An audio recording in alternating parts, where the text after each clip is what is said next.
We're here today to show you how to measure for one of our equalizers, whether that be the CRE3000 or the AllTrek4000. So that way for your unit, your either fifth wheel or your travel trailer, you can get the proper measurements in the equalizer that you need. So let's get started. So what you want to do is you want to measure from center to center on the frame hangers.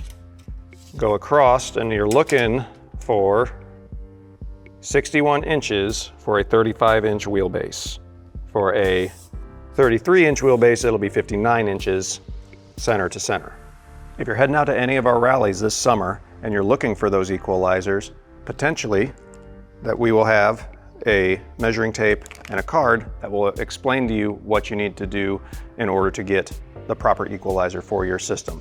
But also consider too, if you are wanting the MORryde heavy duty shackle kit, you want to take into consideration the current shackles that are on there. And that's down listed at the bottom of these cards that come with the tape measure for you to measure up which equalizer works well for your system.